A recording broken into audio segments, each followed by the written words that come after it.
Salita ng Diyos patungkol sa pagsamba. Wala na lang siguro yan mamaya. Ay, may mirror mo na lang ba? Mirror. Mirror mo lang ba? Rasta House Channel. Parang connected yan eh. Alauna pa man. Parang nakakonect yan. Rasta House. Kasi, tutulog na yung mga yan. Ano mga yan? Kapag yung katabi mo medyo pumupungay na yung mata, tapitin mo na lang, ha?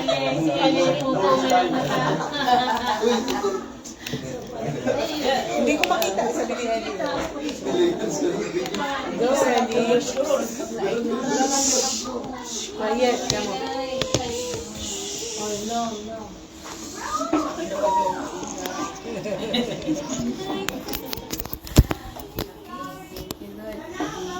Sino pong excited? Yes. Habang nag-ipit tayo sa ituturo ni Pastor Mike, naniniwala naman po ako na marami na tayong alam patungkol sa praise and worship. Amen po? Amen. Pero lagi po nating bibigyan ng room ang Holy Spirit na lagi tayong dagdagan ng kaalaman. Amen po? Amen. Huwag nating sasabihin na, alam ko na yan, matagal na akong nag-aral sa mga ganyan. Taandaan po natin na ang Diyos natin ay hindi nauubusan ng revelation. Amen. Hindi nauubusan ng ituturo sa atin. Tayo lang naman po ay tanggapin ang ituturo ng Panginoon. Amen po? Amen. So, i-refresh lang po natin ito ngayon. Okay? So, although magmula pa noon kasi marami na pong naituro patungkol sa worship. Pero kung sa PowerPoint marami akong stock. Pero ito, ginawa ko to kanina. Bale ang topic natin ngayon ay biblical worship. Ito ay mahalaga para sa bawat isa. Lalong-lalo na sa atin na mga ginagamit ng Panginoon sa ministeryo ng pagpupuri at pagsamba. Actually, dapat lahat ng Kristiyano talaga worshiper. Yes. Pero tayo na mga lingkod ng Panginoon, nagbi-ministry sa kanyang gawain, mahalaga na meron tayong biblical foundation patungkol sa pagsamba. So hindi ko na sinama dito yan yung mga Hebrew term ng worship at saka Greek term ng worship kasi mas lalo tayong haba. So ito ay just summary na magkaroon tayo ng foundation, maayos na foundation na ayon sa salita ng Panginoon patungkol sa pagsamba. Okay, our topic yung theme natin kanina ay sinend ni Sister Aisel ay biblical praise and worship. Actually, pag sinabing worship, kasama na doon yung praise. Hindi mo yan may paghihiwalay. But our topic ay malita hindi nakikita the importance of worship. And then yung ating focus is the centrality and the necessity of worship in the life of God's people. Now, sa ating pong pagsamba, meron tayong tinatawag na structure. Itong 4 na structures and goals na ito ay mahalaga. Okay, kinakailangan sa ating pagsamba, ito ay God-centered. Okay, kinakailangan palaging sentro ang Diyos. Amen. Ito po ay mga basic foundation na kinakailangan maintindihan natin. Sa ating pagsamba, kinakailangan ito ay God naayon sa pangako ng Diyos. Ang salita ng Diyos puno ng kanyang mga pangako. Kaya nga mahalaga kapag nagtukompose tayo ng kanta, mahalaga ito ay naintindihan natin na kapahati sa ating pagsamba, hindi ang tao at hindi ang ating sarili. Yes. Amen. Amen. Now, let's continue po. Mahalaga po na ang apat na bagay na ito ay nasa isip natin kapag tayo sumasamba. Ano yun? Number 1, kinakailangan God-centered. Pangalawa, biblical based or scripture saturated. Pangatlo, kinakailangan ito ay covenantal. Pang-apat, kinakailangan si Kristo ba ay maluluwalhati. Si Kristo ba ang matataas sa ginagawa kong ito? So, huwag nating isipin ngayon alisin muna natin na ang pagsamba ay patungkol lang sa awitin. Kasi lahat tayo dito member ng worship team, di ba? Iset aside lang muna natin. Kasi ang pagsamba talaga, buhay ito. Ito ay buhay. Worship is our life, not only our lifestyle, but it is our life. Meaning to say, you cannot live without worshiping God. Amen. Hindi ka mo buhay na hindi ka sumasamba sa Diyos, o kapag ikaw ay hindi sumasamba sa Diyos o mananamba sa Diyos, hindi sa Diyos-Diyosan na mananamba sa Diyos na buhay. Now, number 1, we become what we worship. Kung sino yung sinasamba natin, nagiging kagaya tayo doon sa sinasamba natin. Okay? Bilang mga anak ng Diyos, kinakailangan nagmana tayo sa Diyos. Amen. Amen? Kasi sabi nga ni Apostle Paul, follow me as I follow Christ. Sundan ninyo ako kagaya ng pagsunod ko kay Kristo. Now, makikita natin dyan yung key idea, every human is a worshiper by nature. According to the studies sa mga pag-aaral, lahat ng tao ay nasa kanya kalakip na sa kanyang buhay ang pagsamba. Kahit ang tao hindi mo siya turuan na sumamba, hahanap at hahanap siya ng sasambahin. Kaya nga yung mga ninuno natin sumasamba sa buwan, sa anino, sa puno. Kasi kahit saan ka magpunta, kahit doon sa mga uncivilized people, sa mga barbarians o mga barbaro, meron silang sinasamba kahit walang nagturo sa kanila. Kasi nga, ang tao nilikha para sumamba. Kaya sabi ng Romans 1:25, sabi doon sinamba nila ang mga nilikha kaysa sa naglikha. Okay, pinalitan nila ng anyo yung tagapaglikha na kung saan eternal sa mga anyo na mga panglupa o natatapos. Now, the question is not if we worship, but who or what we worship. Ang tanong dito, hindi kung ikaw ay sumasamba. Kasi sabi nga kanina, lahat ng tao sumasamba. Pero ang tanong, sino at ano ang iyong sinasamba? Kasi like yung mga nabuhay noong 1960s. So, sinasamba nila yung Beatles. Ay, yung iba, Air Supply. Diba? Kasi we know how, we always tend how to appreciate those people na talagang magaling, di ba? Yung mga musicians, magaling mag-gitara, talagang ina-appreciate natin yung skills. Kahit yung mga artista, ina-appreciate natin yung kagandahan at kagwapuhan.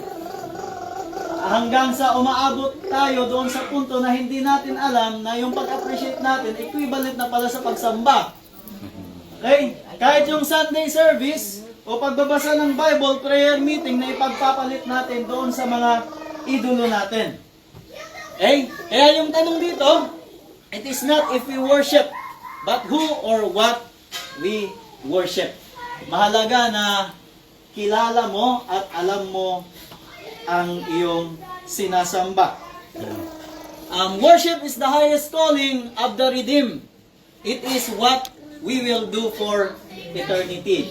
Kaya tayo nandito sa lupa kasi tayo'y inihahanda ng Diyos bilang mga tinubos at iniligtas ng Panginoon. Inihahanda tayo ng Diyos na sumamba para doon sa pang walang hanggan. Amen po ba? Amen. Bibilisan ko po kasi 2 topic po meron ako. At meron lang akong 1 oras. Ito po ay first topic.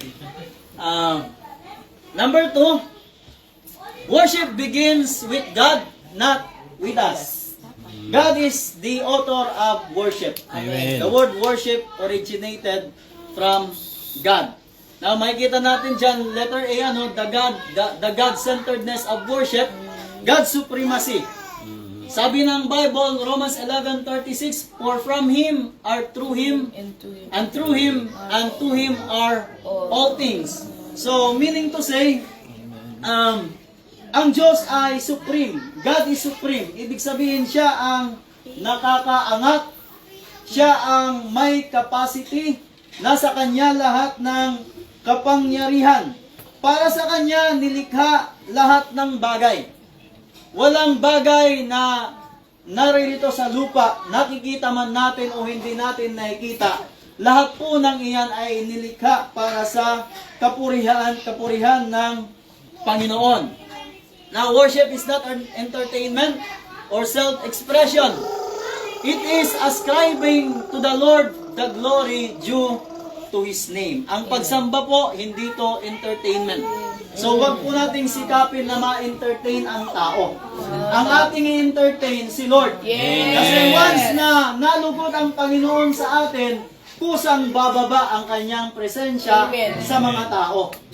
Kaya nga mahalaga, when you lead worship, hindi lang sa pagkanta, kahit sa lahat ng ginagawa mo, mahalaga na lahat ng ginagawa mo sa Diyos.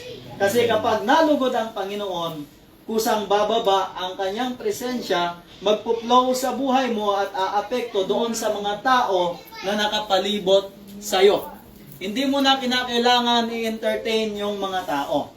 Sa ibang mga churches, uso na yung smoke at saka yung lights. Halimbawa, pagpapasok na yung worship team, automatic uusok yan sa stage. Tapos yung mga lights, talagang magsasayawan. Para, ang sinasabi ng ibang pastor, para masaya naman, hindi boring. Pero nakadepende yan kung ang ating kasiyahan ay nakabase sa mga bagay at hindi na sa salita ng Diyos o sa nais ng Diyos, may problema po tayo. Amen? Ang pagsamba po wala sa lugar. In fact, you can worship kahit doon sa SM. Okay? Sa silong ng mangga. Hindi sa mall, ha? Sa silong ng mangga. Okay? So, hindi natin pwedeng sabihin, doon tayo sa mega church kasi mas feel natin na sumamba sa Panginoon. Wala po yan sa lugar at wala po rin yan sa tao. Nasa puso po yan at na nakabase po sa salita ng Diyos. Nung sinabi po dito na it is ascribing to the Lord the glory due to His name. Pag sinabing ascribing, ang ibig sabihin yan, ina-attribute natin sa Diyos. Lahat para sa Kanyang kaluwalhatian at kapurihan. Amen? Worship begins with God, not with us. Tandaan ninyo, walang anumang gawa ng tao ang makakapagbigay ng kaluguran sa Panginoon. Ang makakapagbigay lamang ng kaluwalhatian at kaluguran sa Diyos, walang iba kundi yung Kanyang ginagawa para sa atin, na ating tinatanggap at ibinabalik natin sa Kanya. Amen. Amen? Parang ano yan? Parang sakripisyo. There is no perfect sacrifice na nanggagaling sa atin. Kahit anong gawin natin. Isa lang yung perfect sacrifice, walang iba kundi si Jesus. Yun, yung tinitingnan ng Diyos sa atin, hindi yung sarili natin. Kundi kung si Jesus ba ay nasa sayo at nasa sa akin. So, yun yung tinitingnan ng Panginoon. Kapag nakikita ng Diyos Ama ang kanyang anak sa buhay mo, ang tingin sa'yo ng Diyos, perfecto. Dahil kay Jesus. Amen. Now, God initiates worship. Now, the proper principle of worship, we worship according to God's Word, not human creativity. So, sabi po ng Deuteronomy 12 verse 32, whatever I command you, be careful to observe it. You shall not add it, nor take it from it, nor take away from it. So, ano man ang aking ipinag-utos sa inyo, o ibinaba ko sa inyo sa pamagitan ng aking mga salita, ito ay, yung salitang observe dyan, hindi yan yung tititigan mo lang, ha? O obserbahan. Pag sinabing observe sa Bible, yung usage of words dyan ng salitang observe ay practice, obey, gawin. Kaya sabi niya, whatever I command you, be careful to observe it. Pag-ingatan nyo, na ito'y inyong masunod. You shall not add it nor take away from it. So wala kang idadagdag, wala ka rin ibabawas. Ang Diyos po, mayroon siyang standard ng pagsamba. Tama. Nasa Diyos yung blueprint. Yes. Amen? Nasa Diyos ang blueprint. Wala po sa mundo. Kung gusto nating makaranas ng tunay na pagsamba, naroon po sa Diyos ang blueprint. Doon po tayo palaging bumalik sa Kanyang salita. He calls us, reveals Himself, He enables us, and shapes our worship. Ang Diyos ang siyang tumatawag sa atin, siya ang naghahayag ng Kanyang sarili sa atin, at siya rin yung nagbibigay sa atin ng ability. He enables us and shapes our worship. Pag sinabing shape, He fashion our worship. Ibig sabihin, ang Diyos ang nagbibigay ng disenyo, gumagawa ng disenyo ng ating pagsamba. Amen. Kinakailangan yung ating pagsamba, nakadesenyo, buhat sa Diyos. Dahil siya ang tumawag sa atin, siya ang naghayag ng Kanyang sarili sa atin, at siya rin yung nagbibigay sa atin ng kakayanan o ng abilidad para siya ay sambahin. Wala ka naman kasing masabing galing sa'yo. Sa'yo lang. Utang na loob. Lahat ng meron ka, galing sa Diyos. Amen. Amen. Lahat ng meron ka, galing sa Diyos. Hindi yan ayon sa ating angking galing at angking talino. Paano yung disiplina? Yan din po ay biyaya sa Diyos. Of course, kapag nagbuhos ka ng oras, kung saan mo nilalagayan yung oras at panahon, yun din yung skills na nade-develop sa'yo. Kapag wala ka ng time kumanta, asahan mo, hindi ka mag-i-excel sa pagkanta. Kapag wala ka ng time tumugtog, pupurol yung skills na nasa iyo. Magiging unfamiliar ka. Parang ako, pag nagigitara, kasi hindi na talaga ako nagigitara. So nawawala ako sa timing. Kahit sa intro, nakakalimutan ko yung chords kasi biglaan halos lahat. Although tinutugtog ko na siya noon, kaso hindi ko maalala yung iba. Kahit nga yung lyrics, nababaliktad. Kasi nga, hindi ko na siya ginagawa. Malimit ko na lang siyang ginagawa. Pangatlo po, worship is a response to God's revelation. Every time po na ang Diyos ay nagpapahayag ng Kanyang sarili at ng Kanyang mga salita, the response of the people is worship. Amen. Kung babasahin natin yung Revelation, Book of Revelation, kahit yung four creatures, yung mga elders, every time na ang Diyos nagre-reveal o nagpapahayag ng Kanyang salita, they responded in worship. Now, if you will read Nehemiah chapter 8, verses 1 to 8, assignment nyo na lang. Yan po ay patungkol sa pagbabasa ni Ezra doon sa salita ng Panginoon, doon sa mga commands ng Diyos sa kanila. Now, as the people heard, actually, binasa ni Ezra hanggang umaga yung mga command ng Panginoon. I think that was the book of the law, the book of Torah.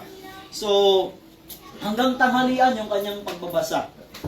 And every time, ang mga tao ay nagre-respond ng pagsamba. Amen? Worship includes, ano yun? Hearing the word. Responding in Prayer and praise. masyadong malikot.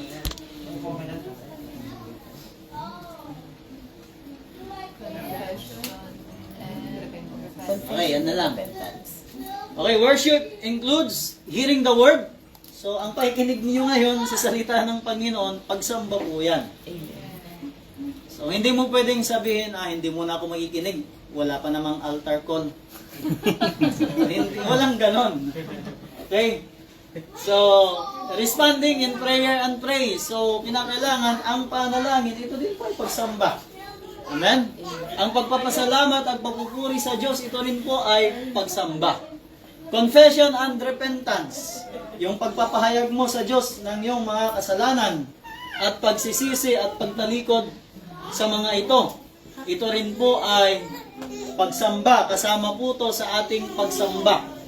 And worship includes receiving His promises. Amen. Sobrang palad mo naman kung tatanggapin mo ang pangako ng Diyos tapos hindi ka marunong sumamba sa Kanya. Lahat po ng pagpapala natin, lahat po ng ating tinatamasa, resulta lang po dapat yan ng buhay na meron tayo na sumasamba sa Diyos. Amen? Lahat po ng meron tayo. Resulta dapat yan ng mga pangako ng Diyos para sa atin. Bakit? Dahil tayo tinawag niya upang sambahin siya. Amen po ba? Amen.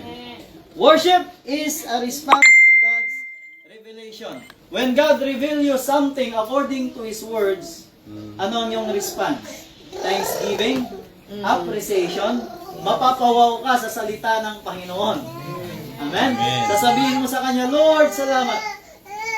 And that is worship. So, ang worship po hindi siya limited sa tugtugan o sa awitan. Lahat po ng ginagawa natin, dapat ito po ay pagsamba sa Diyos na buhay. Worship is fueled by the gospel. Ano po yung gospel? Jesus died for you. Jesus rose from the dead for you.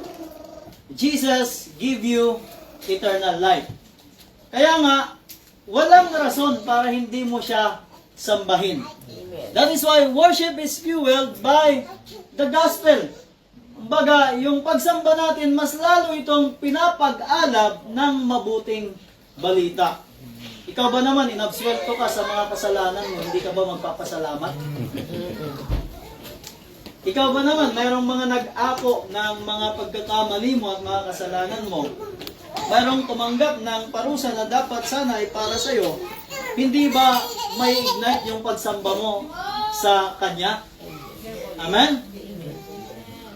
Now, the greatest reason to worship is God has done for us in Christ. Now, assignment nyo rin yan, Ephesians chapter 1, verses 3 to 14, kasi mahaba kung ating babasahin. Pero kung babasahin natin ng Ephesians chapter 1, makikita nyo doon yung napakaraming pagpapala na binigay sa atin ng Diyos sa pamamagitan ni Kristo. In fact, yung introduction doon niyan ay, Blessed be the God of our the Father of our Lord Jesus Christ, who has given us with all spiritual blessings in the heavenly places. Now, true worship flows from grace. Ang totoong pagsamba, ito po ay dumadaloy sa biyaya ng Diyos. Alam niyo po ba, yung ating pananampalataya, ito po ay kagaya sa isang pipe na nakakonect doon sa source. Okay? Na kung saan lahat ng naabot ng pipe, sila po yung mayroong access sa tubig. Halimbawa, hindi ko alam yung water source ng buong Perth. Pero dito naabot siya ng pipe at meron tayong tubig. Now, ang pananampalataya po, ito ay kagaya na sa isang pipe na nakakonect doon sa source. At ang tubig po, ito po ay biyaya. Ito po yung biyaya na dumadaloy doon sa pipe o doon sa pananampalataya na meron tayo. Now, kapag naniniwala tayo sa Diyos, nananampalataya tayo sa Diyos, faithful tayo sa Diyos, ang biyaya ng Diyos ay dumadaloy sa buhay natin. That is why worship flows from grace. We love Him or we love God because He first loved us, according in 1 John chapter 4, verse 19.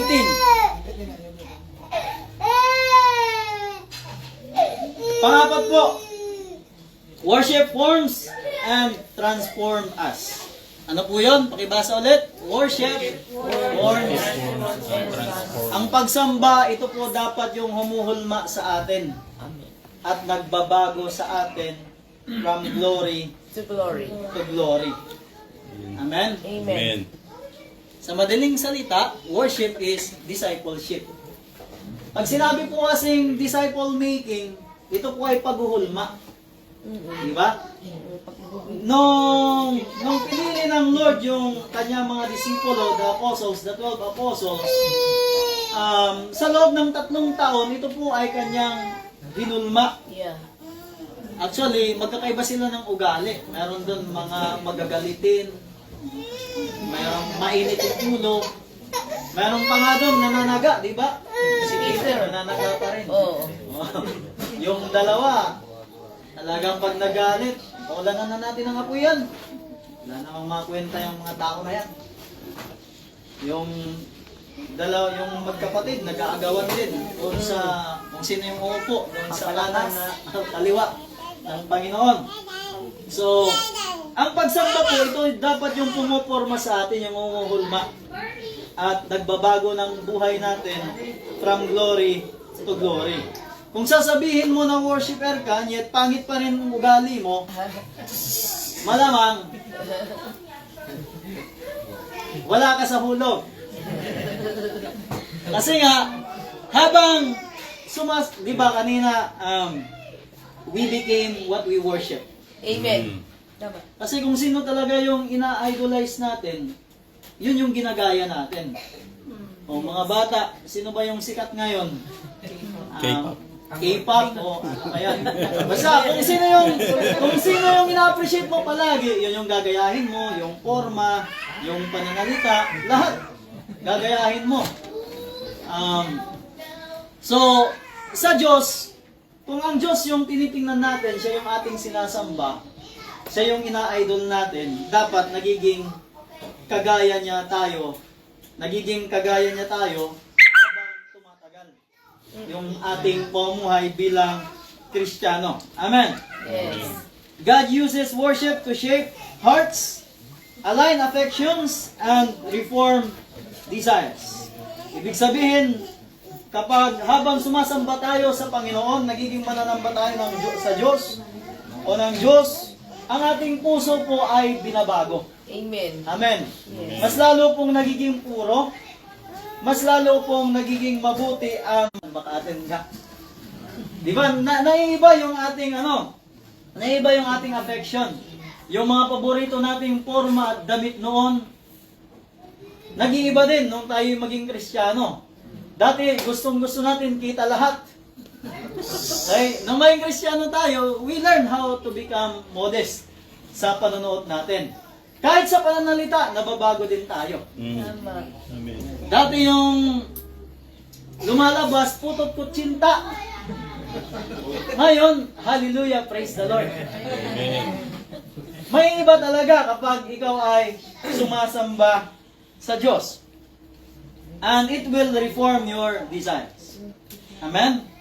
Romans 12, 1 and 2, yan din po yung topic natin nung Sunday, pati kagabi. Okay? Ito po, mga practical na bagay na ginagawa natin. Weekly worship is God's primary means. Ito ay paraan ng Diyos of formation for His people. Para po tayo, sa amin, mayroong subject na spiritual formation. Talagang kinakailangan mabago muna sa loob, yung nasa loob, yung inner man, yung soul and spirit. Kapag nabago yon, yung labas, mababago din. Amen? Mababago din. So kapag nabago yung loob. So itong weekly worship, like bukas Sunday, ito po ay isa sa mga primary means na ginagamit ng Diyos para tayo mahulma. Amen. At mas lalong ang sinasabi ko na marunong gumawa ng furniture, ang bibili niya ng mura. Okay? Then, uhulmayin niya mabuti, alisin niya lahat ng matalim, lahat ng rough, then kukulayan yan, gagawing upuan, sabihin natin, o mesa, and then, pagkatapos niyan, na mapaganda,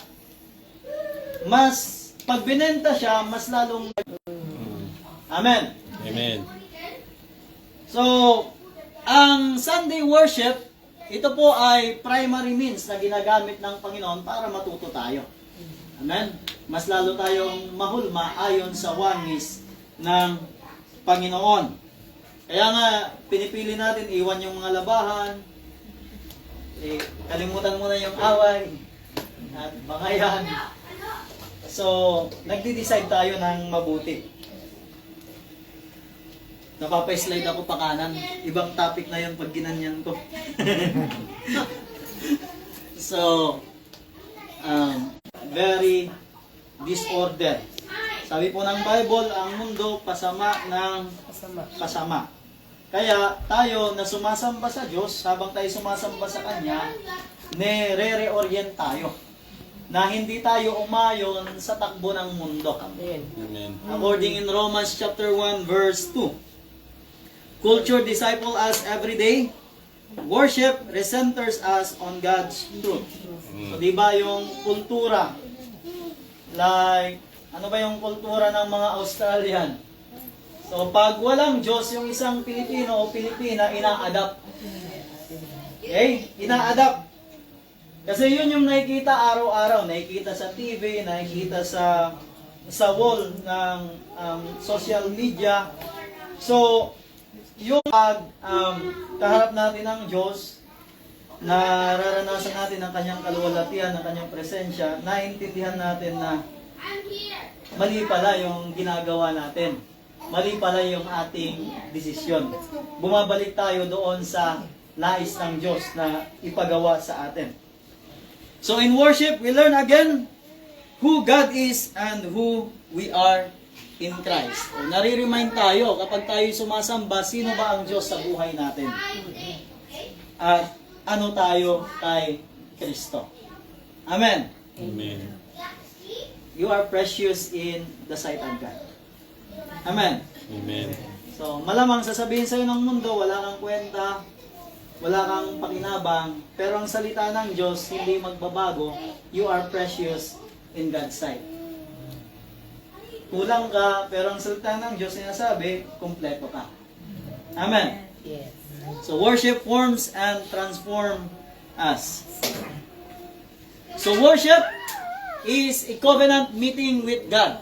God gathers His people. Ang Diyos ang, tumatawag sa mga tao.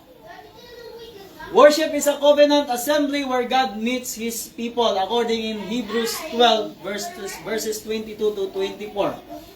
So in biblical understanding, worship is a divine human dialogue initiated by God. Ibig sabihin, ang pagsamba po, ito po ay two-way communication. Hindi lang yung ikaw yung nagsasalita tapos aalis ka. Dapat marunong ka rin makinig sa Diyos. Kasi ang Diyos nagsasalita din. Amen. Amen? Hindi pagtapos ka na, babay na. So, makasarili ka masyado kapag ganon. So, ang pagsamba po, ito po ay covenant meeting with God. Ang Diyos mismo yung nagtatakda. Di po ba lahat ina-arrange ng Diyos? Ito po ay covenant meeting with God. So, kaya kapag tayo sumasamba sa Diyos, meaning to say, kaharap natin ang Diyos. Pwede natin siyang kausapin dahil may access tayo sa pamagitan ni Kristo. At pwede rin siyang mangusap sa atin sa pamagitan ng pakikinig natin ng salita ng Diyos o pagbabasa at pag-aaral ng salita ng Panginoon. Amen po ba? Amen. Yan po ay pagsamba. Bilisan po natin. Panglima, word and worship services as God's means of grace. Sinabi ko na po yan kanina. God strengthens faith through His appointed means. Ay pinapalakas ng Panginoon ang pananampalataya o ang bawat isa sa pamagitan ng mga gawain na Kanyang itinakda dito sa lupa. Ano yon? Prayer meeting, worship symposium, Sunday service, prayer and fasting. Sabi dyan sa Acts 2:42, daily in the temple, di ba sila ay naggagather, sila ay nag-fellowship, merong apostles doctrine or kagaya nito, pag-aaral ng salita ng Diyos, merong breaking of bread, at merong tinatawag na fellowship, o pagpapalakasan. Now, for example, baptism and the Lord's Supper are not merely symbols. They seal God's promises to us. Kasi minsan, iniisip natin na itong, like, for example, itong baptism and the Lord's Supper, parang common siya. Okay? Communion ngayong Sunday, ano ngayon? May baptism na naka-schedule next week, ano ngayon? So, minsan, hindi na tayo excited. Pero hindi natin alam na ito ay isa sa mga means na ginagamit ng Panginoon para tayo palakasin. Amen po ba? Para tayo masanay. Kasi sanayan lang talaga yan. Di ba, like sa umpisa, lalo like sa trabaho namin, nila Kuya Troy, kapag hindi ko alam, hindi talaga ko masaya. Pero kapag tumatakbo na yung oras na ginagawa ko, nai-enjoy ko na, na-adapt ko na siya. Nagkakaroon ako ng idea paano gagawin. Ganon din po sa mga church activity. Kapag minsan walang gana talagang umattend, wala tayo sa mood, wala tayo sa kondisyon. Pero kapag umattend tayo dahil sa pananampalataya, alam natin na ito ay mabuti, alam natin na ito ay nakakalugod sa Diyos, dumarating yung panahon na ikaw ay nasanay at nagiging kaparte na siya ng buhay mo. Na kapag wala yung mga yon, parang wala ring gana. Diba? Parang wala ring gana. So, worship is the foretaste of eternity. So, earthly worship mirrors heavenly worship. So, paano ka sasamba doon sa langit kung dito pa lang sa lupa hindi ka marunong? So, sanayin mo lang yung sarili. Dahil pagdating natin sa langit, yun din naman kasi yung gagawin natin. Practice yun eh. Yan kasi yung buhay natin. So, Revelation chapter 4 and chapter 5 shows an ending and everlasting God-centered worship. Doon sa langit, di ba, in the book of Revelation, merong kanta, di ba, sabi doon, all the saints and angels cry before your throne. So, dyan yan kinuha sa chapter na yan. So, our gathered worship is practice for the new creation. So, naniniwala tayo, papalitan ng Diyos ang mundong ito ng bagong langit at ng bagong lupa. Yes, amen. Hindi na yung contaminated, kundi yung mundo o tahanan natin na hindi natatapos at hindi corrupted. Amen. Amen? Kaya dito pa lang, sanayin natin yung ating sarili. Man's life purpose is to glorify God and to enjoy Him forever. Ano ang layunin? Ano ang purpose? Bakit ka nandito? Para i-glorify ang Diyos at ma-enjoy mo siya forever. Hindi lamang dito sa lupa, maging sa darating na panahon. Worship is both our duty and our joy. In Psalm 27 verse 4, sabi dyan, one thing I ask from the Lord, this only do I seek, that I may dwell in the house of the Lord all the days of my life, to gaze on the beauty of the Lord and to seek Him in His temple. Yan po yung desire ng psalmist.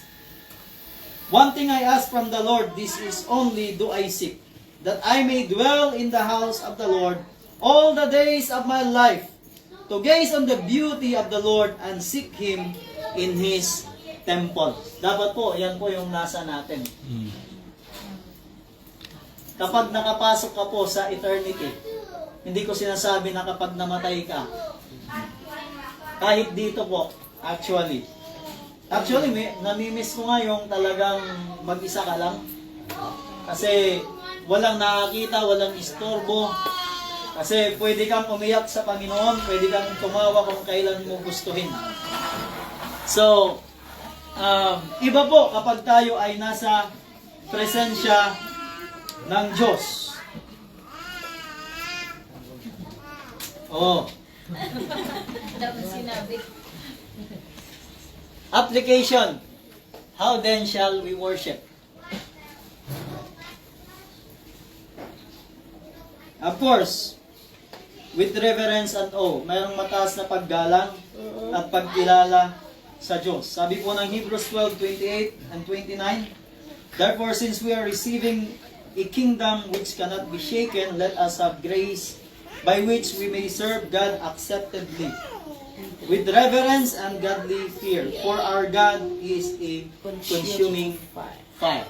Kapag tayo ay humarap sa Diyos, sasamba sa Kanya, kinakailangan meron pong paggalang at pagpapahalaga o pagkatakot sa Kanya.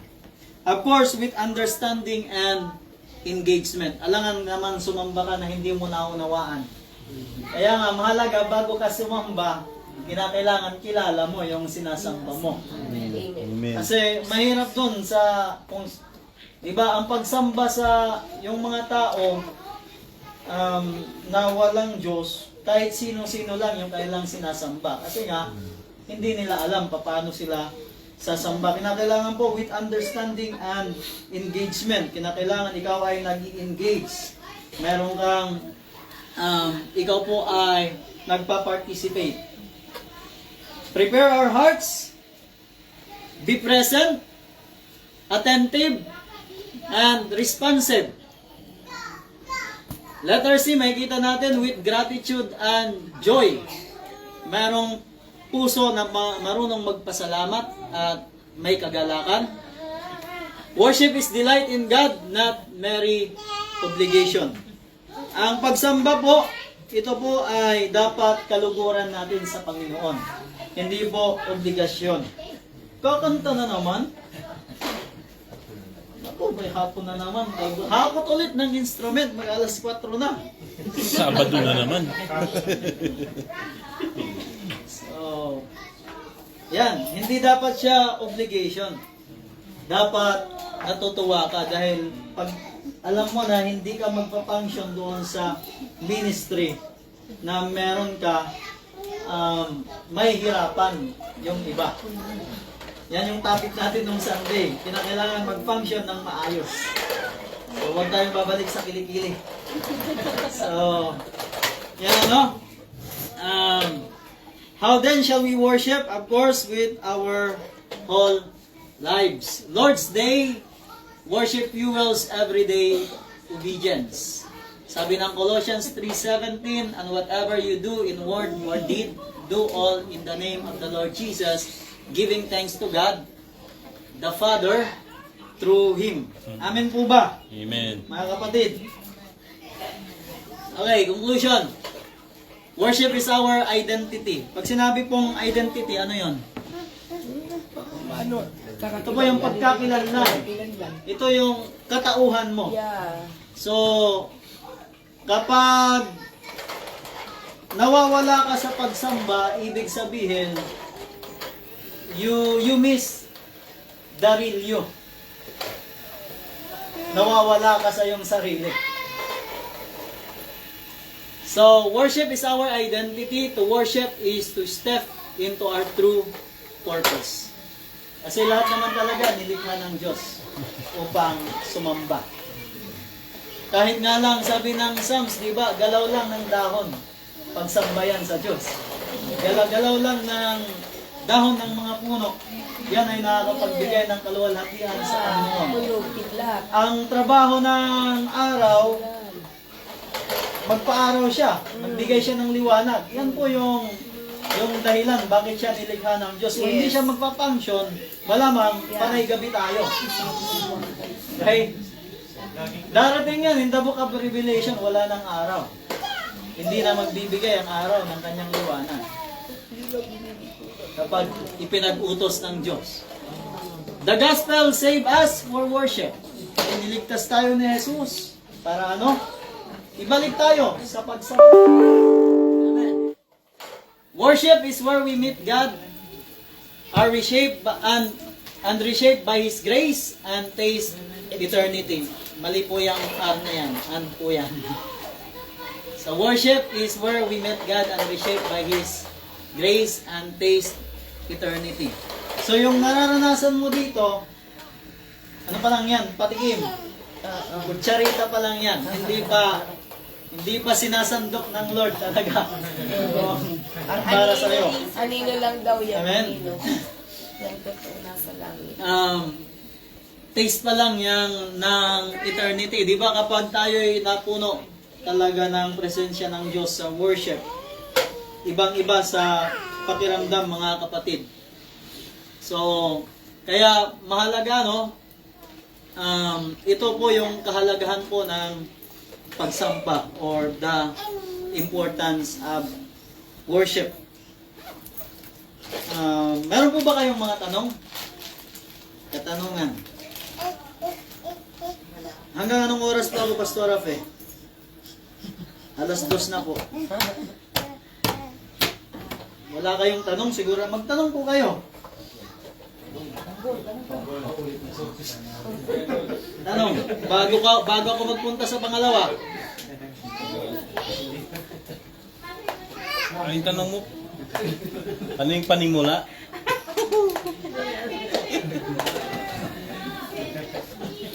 Continue pa. Continue. Okay, continue. Why we need to worship God? Sige, yan yung tanong ko sa inyo. Why we need to worship God? Kasi Sunday bukas, kaya dapat tayo sasamba lang ba tuwing Sunday? Sige po, sagutin natin yan. The question of worship. Why does God require worship? Bakit kaya ano? Bakit kaya ang Diyos nagre-require ng worship? To show our love and gratitude. Para ipakita ang ating pag-ibig at pagpapasalamat sa Diyos o ipahayag. Okay, tama. Wala namang mali dito. Nasagot. So, yung answer po dyan ay God needs is not that God needs anything. Kasi sabi nga ng Acts 17:25, bakit ang likot niyan? Nor is He worship with men's hands as though He needed anything, since He gives to all life, breath, and all things. So, hindi naman talaga kinakailangan ng Diyos yung mga bagay na nasa sa atin. Amen? So, we were created for His glory and find our highest joy in Him. So, nilikha tayo ng Panginoon para sa Kanyang kaluwalhatian at yung joy na hinahanap natin, sa Kanya natin matatagpuan. Maaring marami kang pera pero malungkot ka pa rin. Diba? So, yung highest joy na hinahanap natin sa Panginoon natin, makikita again, why we need to worship God. Core principles, worship is not a human invention, it is a divine calling. So, ibig sabihin, ang pagsamba po, hindi ito invento ng tao. As I have said earlier, nasa Diyos ang blueprint, sa Kanya ito nanggaling o siya ang nagpasimula dito. Number 1, God, why we need to worship God? Because God alone is worthy of worship. Ang Diyos lang, wala nang iba. Kaya nga, nung si Herodes, tumanggap siya ng pagsamba, pinatay kaagad siya ng Diyos instantly. Sabi ng mga nakikinig sa kanya, wow, ang galing naman ng nagsalita. Parang nakikinig ako sa isang anghel, parang Diyos yung nagsasalita. Sabi ni Herodes, praise. Praise to me. Pinatay ka agad. The angel struck him. Inuud siya. That very moment. Amen? So, the necessity of worship rooted in God's being. Palakihin na lang natin. So, yan. Number 1, God's infinity. Ibig sabihin, His self-existence. Ang Diyos ay walang hanggan. Amen. God's infinity or self-existence, God depends on nothing. So, ang Diyos po, hindi siya nakadepende sa kanino man. Amen. Hindi siya nakadepende sa iyo at sa akin. In fact, hindi tayo kailangan ng Diyos. Tama. Kung iniisip mo na kailangan ka ng Diyos, ang totoo talaga, hindi ka kailangan ng Diyos. Tama. Pasalamat po tayo dahil binigyan niya tayo ng privilege. Yes.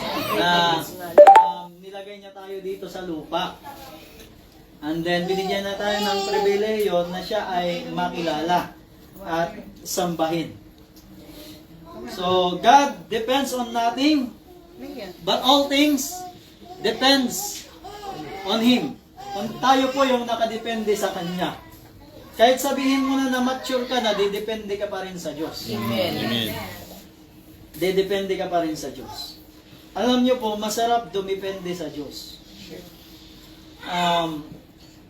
Ako, nung nakilala ko si Lord, I learned what principles, yung principles na pinapamuhay ko talaga.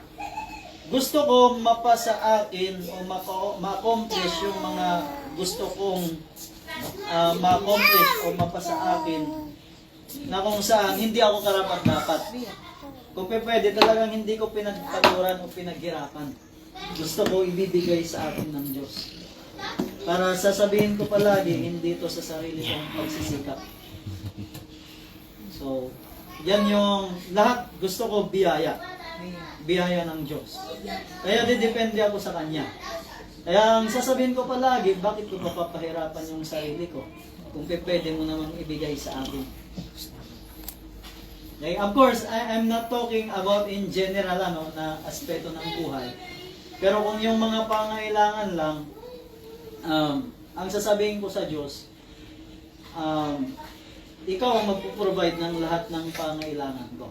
So bakit ko papahirapan yung isipan ko? Bakit ako matatakot? Or sabi ng Bible, yung masipag na kamay, hindi nagugutom. Yung tamad, magugutom. So gawin mo lang yung parte mo.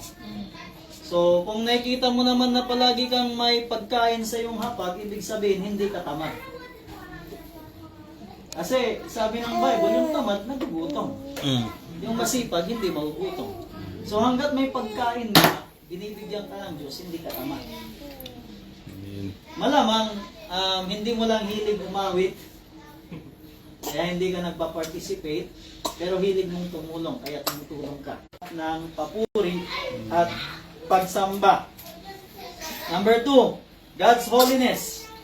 So Isaiah chapter 6 verse 3, di ba sabi doon, Holy, holy, holy is the Lord. So, ang ating pagsamba nakabase sa kanyang kabanalan. Without holiness, no one see the Lord. So kapag lalapit ka, tinatago natin, hindi tayo nagpapasiyasat, hindi tayo bukas sa Kanya, hindi mo mararanasan ang presensya ng Panginoon. At kapag hindi mo maranasan ang presensya ng Panginoon, ibang presensya ang mararanasan mo. Dalawa lang yan, walang or. Presensya ng Diyos, presensya ng demonyo. Prangkahan tayo dito. Kasi, kung hindi presence ni Lord, kaninong presence? Diba? Kaninong presensya? So, dalawa lang yan. So, hindi po, mahalaga po ang kabanalan ng Panginoon. Kung papansinin natin, itong salitang holy, ito lang yung binabanggit ng consistently in the Bible ng paulit-ulit. Sabi nga ng isang preacher doon sa amin, hindi sinabi ng Bible, mercy, mercy, mercy, or love, love, love. Hindi yun. Pero itong salitang holy, inuulit-ulit hanggang in the book of Revelation. Now, worship is the right response of creatures beholding infinite holiness. So, the more na nakikita mo ang kabanalan ng Diyos, the more na nakikita mo naman na ikaw ay marumi at hindi karapat-dapat. Pero kung tingin mo sa sarili mo, banal, patay kang bata ka. Ikaw na yung busilak, ikaw na yung malinis, ikaw na yung perfecto. Sa'yo na lahat. Kasi sabi ni Isaiah, di ba? Isaiah chapter 6 verse 3, sabi niya, "Who unto me? For I am of unclean lips." Hindi siya karapat-dapat. Nung makita niya yung kaluwalhatian ng Panginoon, mas lalo niyang nakita na hindi siya karapat-dapat. Kasi po, ang kaluwalhatian ng Diyos, ito po ay liwanag. The more na magliliwanag sa iyo ang Diyos, the more mo naman na makikita kung sino ka sa Kanya. The more mo na ma-appreciate yung Kanyang biyaya. Kita mo lahat eh. Doon sa glory ng Panginoon, walang may tatago. Actually, there is no shadow in God's glory. Wala dong anino. Panay liwanag yon. Kaya habang nararanasan natin ang kaluwalhatian ng Panginoon, makikita natin sa sarili natin kung ano tayo. Alam natin kung saan tayo lulugar. Alam natin kung ano yung mga dapat idagdag. Alam natin kung ano yung mga dapat iwanan. Makikita mo lahat, maintindihan mo, marirealize mo. Amen. Number 3, God's sovereignty. God is king over all creation. Sabi ko kanina kay Phil na kanta, si Yahweh ang aking Diyos. Ikaw ang tunay na Diyos, hari ng mga hari, tapat kailanman, di nagbabago. Oh, ikaw ang tunay na Diyos. Hello, God's sovereignty. Amen? Ang pagsamba po, ito po ay allegiance. Ito po ay alyansa. Hindi ni BBM at Sarah, ha? Kasi nagtatraiduran. Dito po, allegiance sa Diyos po. Bending the knee to the only rightful ruler. Di po ba kapag ang sundalo ay kumikilala sa isang authority at kinukumit yung kanyang allegiance, talagang luluhod yan. Magpapakumbaba. So, ganun din po tayo. Wala tayong ibang kinikilalang hari, kundi ang Diyos lamang. Hindi tayo luluhod sa kanino man. Hindi sa pera, hindi sa lugar, hindi sa anumang bansa. Sa Diyos lang. Amen? Kaya nga sabi ni Shadrach, Meshach, and Abednego, kaya Nebukadnezar, kahit patayin mo man kami, hindi pa rin kami luluhod dyan. Kasi alam namin, ililigtas kami ng Diyos. O kahit hindi rin kami iligtas ng Diyos, hindi pa rin kami luluhod. Kasi yung alliance namin sa Diyos lang. Hindi dyan sa ribulto na pinatayo mo. Kaya lalong nag-alab sa puot si Nebukadnezar at pinatapon sila doon sa pugon. Hello? Di po ba? It's about worship. Pinatapon sila doon sa pugon. Pero sabi po ng Bible, hindi nga sila nangamoy usok ni maliit na hibla ng kanilang damit o kanilang buhok. Hindi nasunog. Yes. Kasi nga, yung allegiance nila, yung kanilang pagtitiwala sa Diyos, talagang pinanindigan nila. Amen? Amen. Kaya pakisabi sa iyong katabi, huwag kang bibigay basta-basta. Kasama mo ang Diyos. Kasama. Walang bibigay, walang bibitaw. Huwag kang bibitaw. Kahit umawit ka na. Kasama natin. Ano yung kanta na yun? Kasama. Gusto ko ng bumitaw. Tricks, di ba kinanta mo yun? Okay, the first commandment reveals God's right for worship. In Exodus chapter 20, yung first commandment doon, sabi doon, you shall have no other gods before me. So in biblical perspective, the law reveals God's claim upon humanity. So dito pa lang, pinapakita na sinasabi ng Diyos na siya yung may-ari sa atin. Siya yung nagmamay-ari sa atin. Yes. Kaya hindi ka po pwedeng magpa-under kanino man o sumamba sa kanino man. Kinakailangan sa Diyos lang. You shall have no other gods. Amen. So we are created and designed for Worship. worship. Amen. Created in God's image. Human are created in God's image according in Genesis 1:26-27. So, kung gagayahin natin ang Diyos, to image God is to reflect His glory, not our own.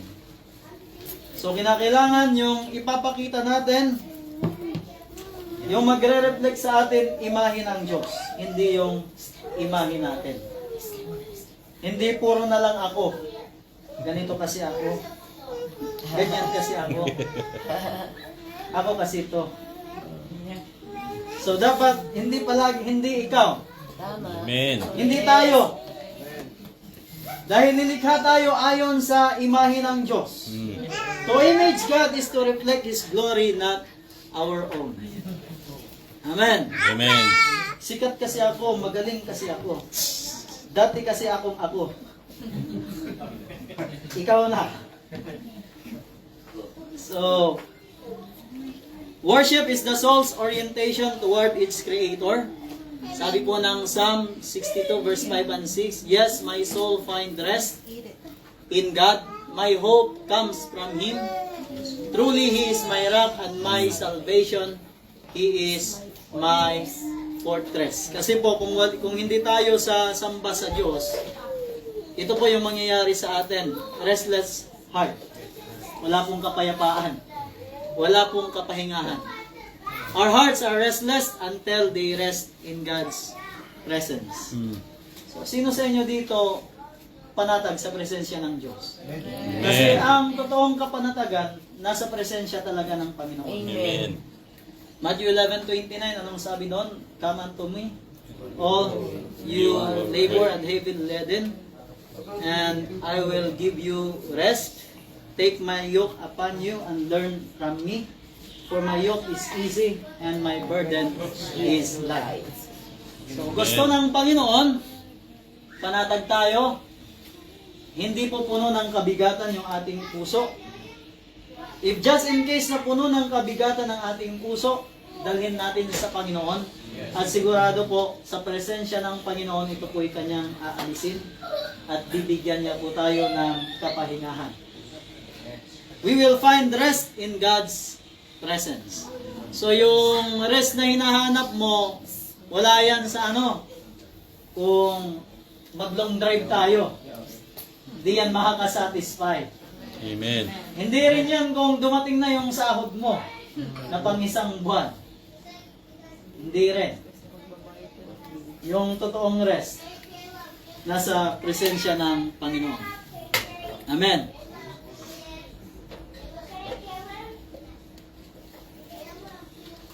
Worship is restored through Christ. You know what? Alam natin po, lahat tayo makasalanan. Sabi ng Romans 3:10 and 23. In the book of Genesis chapter 3, bumagsak ang tao na layo po sa presensya ng Diyos. Sabi ng Romans 5:12, sin entered the world through one man, and death through sin, and therefore death spread to all men because all have sinned. Pumasok ang kamatayan sa sanglibutan sa pamagitan ng isang tao, walang iba kundi si Adan. Isang tao, dapat dalawa kasama si Eva. Sa pamagitan ng isang tao. Kaya lumaganap ang kamatayan sa sangkatauhan. Kaya sinabi ng Bible, lahat po ay makasalanan. So nagkaroon po ng misplaced of worship. But the worship was restored by God through Christ. Now, humanity's problem is not lack of worship, but wrong worship. Kasi habang nandito tayo sa mundo, lack talaga yan. Sige nga, mag-worship ka ng 24 hours. Huwag kang matulog. So, palagi talaga yung kulang. Pero dapat lahat ng ginagawa mo para sa Diyos. Actually, yung battle dyan, natutulog ka para sa Diyos. Kasi kapag hindi ka matulog, magkakasakit ka. Kapag nagkasakit ka, sinisira mo ang templo ng Diyos. Bakit ka kumakain? Kumakain ka para sa kaluwalhatian ng Panginoon. Kasi kapag hindi ka rin kumain, manghihina ka. So kung magfa-fasting ka rin para sa Panginoon. Pastor, magugutom ako kasi may panahon para sa lahat ng bagay. Amen. May panahon sa feasting, may panahon sa fasting. Yeah. May panahon sa pagtawa, may panahon sa pag-iyak. Sabi ni Solomon, may panahon sa pagtitipon ng mga bagay, may panahon sa pagtatapon. Kaya yung mga dapat itapon, nakakapagpasikip sa bahay, mga babae, itapon nyo na yan. Oh. Amen. May hugot tayo. Daming baul ng damit eh. Kahit hindi na nagagamit, ano? Tapos pag mamimili yung ilalagay sa cart, yung mga hindi naman ginagamit. Lalagyan ng, ilan ba lalagyan ng sabon, make-up, ilan pa ba? Meron nang doon na marami na hindi na ginagamit, nasilong na lang ng hagdan, pinakalikabog. Pas, naka-live tayo ha. Baka marinig ka. Hindi naman ako taga rito. Uuwi din ako sa December. So, we exchange the glory of God for created things according in Romans 1:25 at sa binasa natin kanina sa unang topic. Christ is the way of true worship, or Christ as the true worshipper. Kasi ang Panginoon, pinerfect niya po lahat para sa atin. Yung nire-require ng Diyos na pagsamba, ginawa niya, kinumpleto niya. Amen. Para yung pagsamba natin sa Diyos maging kumpleto din. Amen? Yes. Now, Jesus fulfills perfect worship on our behalf. Assignment nyo din po yan, Hebrews 7 verses 25 to 27. Through our union with Christ, sa pamagitan ng ating pagkipag-isa kay Kristo, ang ating pagsamba ay katanggap-tanggap sa Diyos. Kaya dapat palagi kang naikipag-isa kay Kristo.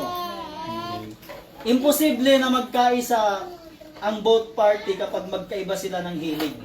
At kapag magkaiba rin sila ng motibo at goal sa buhay. Hindi po yan magkakasundo. Wala pong mangyayaring union. Now, we have our union with Christ dahil lahat ng gusto ni Kristo gusto natin. Lahat ng ninanasa ng Panginoon, yun din po yung nasa natin. Kasi imposible naman na sasabihin natin, kaysa natin si Kristo, pero iba yung hilig natin kay Jesus. Diba? Imposible magkaroon ng alliance. Kapag hindi parehas ang goal, hindi parehas ang motives, hindi parehas yung gusto. So, through our union with Christ, our worship is accepted. Now, the Spirit works regeneration. Now, worship is impossible without the Holy Spirit who makes our hearts alive. Amen. Yes. Those who worship must worship God in Spirit and in truth. Kaya mahalaga, yung sekreto sa lahat, Holy Spirit. Holy Spirit. Amen. Yan po yung binigay sa atin. Actually, tapos na ang ministry ng Panginoon, mga kapatid. Tapos na. Siya po ay bumalik na sa langit. Bagamat siya ay nangako na siya ay muling babalik, pero hanggat hindi pa siya bumabalik, ang naririto ngayon, kasama natin, Holy Spirit. Kaya dapat, hindi natin siya dinidisregard. Amen? Minsan, di ba, panay tayo Father, panay tayo Jesus. Pero kung tutuusin, ang iniwan ng Ama sa panahon natin ngayon, ang iniwan din ng Panginoong Hesus sa panahon natin ngayon, ang Holy Spirit. Sabi ng Panginoon, I will not leave you comfortless. Huwag kayong mag-alala, hindi ko kayo iiwan na nag-iisa. Pag ako'y bumalik na sa Ama, ipapadala ko yung papalit sa akin na kaparehas ko. At siya ang gagabay sa inyo at magtuturo sa inyo sa lahat ng katotohanan. So, you must always welcome the Holy Spirit. Amen? And be careful kung saan mo dadalhin ang Holy Spirit. Kasi siya ay holy. Amen?